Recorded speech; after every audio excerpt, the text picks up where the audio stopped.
আগামী বছরের বা পুরো মরশুমের ক্রীড়াসূচি প্রকাশ করলো এআইএফএফ অথবা এফএফবি। এছাড়া রয়েছে ওয়ার্ল্ড কাপের খবর। গতকালে ক্রিশ্চিয়ানো রোনাল্ডোর খেলাটা বা পর্তুগালের খেলাটা বলতে পারিনি, সেরকম বিষয়ও ছিল না, শরীরটাও ভালো ছিল না। গতকাল ব্রাজিলের ম্যাচটাও দেখলাম, সেটা নিয়ে আলোচনা করবো। আর মোহনবাগানের আপডেট তো রয়েছেই। তো একদম প্রথমে চলে আসি আমাদের সামনের সিজনের ক্রীড়াসূচিটা নিয়ে, যেটা এখন এআইএফএফই বলছি, এআইএফএফের তরফ থেকে ঘোষণা করা হয়েছে। এবার আপনাদের মনে হতে পারে যে আইএসএল এর কোনো ঠিক ঠিকানা নেই, কি হবে না হবে সেটা এখনও বোঝা যাচ্ছে না, তাহলে কি করে এআইএফএফ পুরো ক্রীড়াসূচি ঘোষণা করে দিল। তার কারণটা হচ্ছে টুর্নামেন্টের দায়িত্ব কিন্তু ক্লাবেরা নিয়েছে।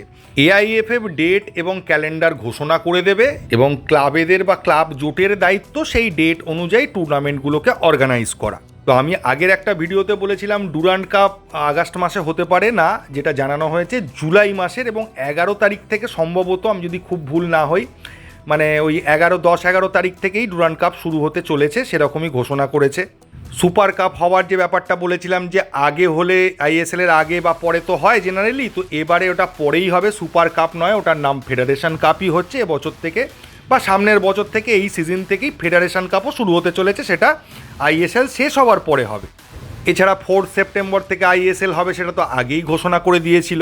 এবং ক্লাবগুলোকে যে প্রস্তাবটাও দিয়েছিল ওসিআই, ভারতীয় স্ট্রাইকার, এগুলো নিয়ে আলোচনা করছে, কিন্তু ক্লাবগুলোর ক্ষেত্রেও একটা প্রবলেম আছে।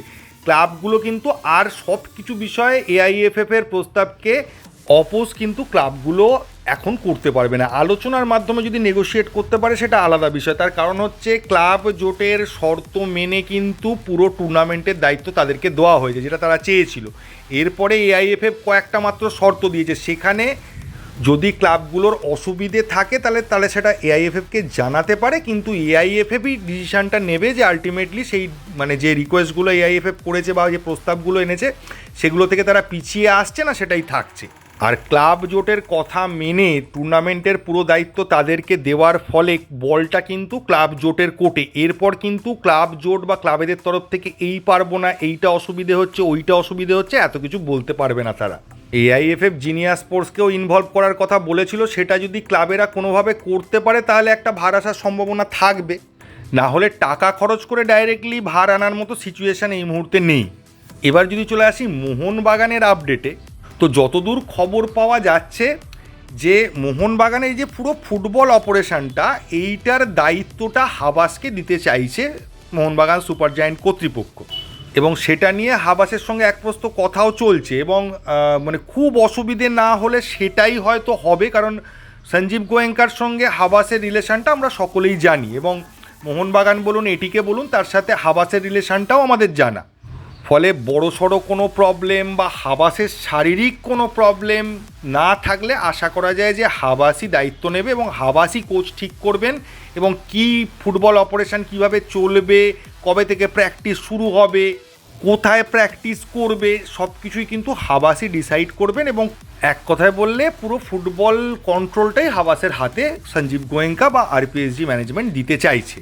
আর প্লেয়ার নেওয়া নিয়ে একটা সমস্যা আমি আপনাদের আগেই বলেছিলাম, যদি একটা করে ওসিআই প্লেয়ারকে খেলাতেই হয় 3 বিদেশির সাথে, তাহলে কিন্তু মোহনবাগান কেন, যে কোনো টিমের যদি 4 জন বিদেশি প্লেয়ারকে অনফিল্ড করতে চায় ইনক্লুডিং ওসিআই, তাহলে কিন্তু 2টো ওসিআই মিনিমাম নিতেই হবে, এবং সেটা 6 বিদেশির মধ্যেই করতে হবে। ফলে 4টের বেশি বিদেশি নিতে পারবে না, 4টের মধ্যে 3 জনকে ফিল্ডে খেলাতে হবে, আর 2 জন ওসিআই এর মধ্যে 1 জনকে ফিল্ডে খেলাতে হবে। সেক্ষেত্রে যদি এরকমও দেখা যায় যে কোনো কারণে 3 জন বিদেশির মানে 4 জন বিদেশির মধ্যে 2 জনের চোট রয়েছে, সেক্ষেত্রে 2 জন ওসিআইও নামাতে পারবে, তাতেও অসুবিধে হবে না। এবং এই সমস্যায় যাতে পড়তে না হয় সেই জন্যই কিন্তু আগে যখন এশিয়ান কোটা ছিল তখন মোহনবাগান যেটা করেছিল, ম্যাক্সিমাম অস্ট্রেলিয়ান প্লেয়ারদের ঢুকিয়ে দিয়েছিল, ফলে এশিয়ান কোটা নিয়ে কোনো মাথা ব্যথা ছিল না, অস্ট্রেলিয়ান প্লেয়াররা এশিয়ান কোটাটাকে ফুলফিল করে দেয়। ঠিক একইভাবে যদি এই নিয়মটা চালু হয় তাহলে দেখা যাবে ভবিষ্যতে মোহনবাগানও ম্যাক্সিমামই ওসিআই প্লেয়ারদেরই সাইন করছে, যাতে এই কোটা নিয়ে কোনো সমস্যা না হয়। এবার যদি চলে আসি ওয়ার্ল্ড কাপের খেলায়, আগের দিন তো দেখলাম মেসি ম্যাজিক, তারপরের দিন আবার দেখলাম রোনাল্ডোর মারাত্মক খেলা। রোনাল্ডো গোল করে মানে হ্যাট্রিক করে দিতেই পারত, রোনাল্ডোও রেকর্ড করলো যে প্রত্যেকটা ওয়ার্ল্ড কাপে গোল করার রেকর্ড, যতগুলো ওয়ার্ল্ড কাপে সে খেলেছে। তবে পর্তুগালের টিমটার একটা ব্যালেন্স রয়েছে, পর্তুগালের টিমটা যথেষ্ট ভালো। রোনাল্ডো থাকা না থাকাটা পর্তুগালের কাছে বিশাল বড় ফ্যাক্টর নয়, ফ্যাক্টর অবশ্যই ক্রিশ্চিয়ানো রোনাল্ডো বা CR7 যে কোনো টিমে থাকছে কি না থাকছে এটার উপর একটা বড় ইম্প্যাক্ট সবসময় পড়ে, নামটাই বিশাল ব্যাপার।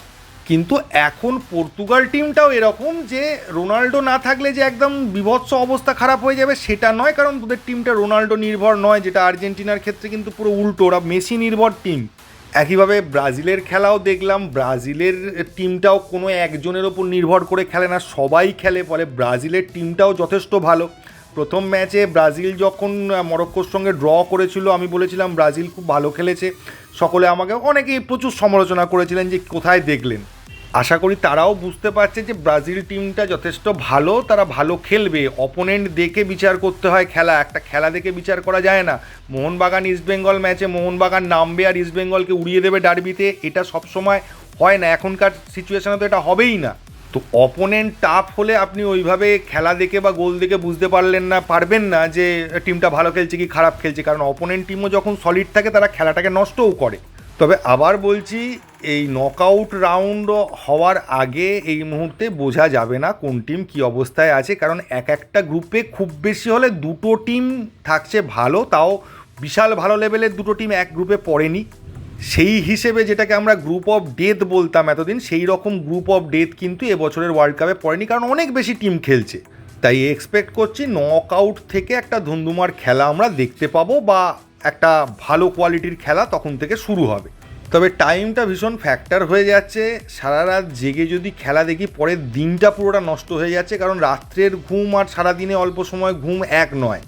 তাই বেছে নিয়ে বুঝে খেলা দেখতে হচ্ছে, অন্য খেলাগুলো দেখতে সমস্যা হয় না, সমস্যা হয় মাঝরাত্রির এই 3:30 থেকে খেলাগুলো। 3:30-র সময় উঠবো না 5:30-টার সময় ঘুমোতে যাব, এটাই ডিসাইড করে উঠতে পারি না। তবে ডুরান্ট যদি জুলাই মাস থেকে শুরু হয় তাহলে তো এতদিনে প্র্যাকটিস শুরু হয়ে যাওয়ার কথা ছিল মোহনবাগানের।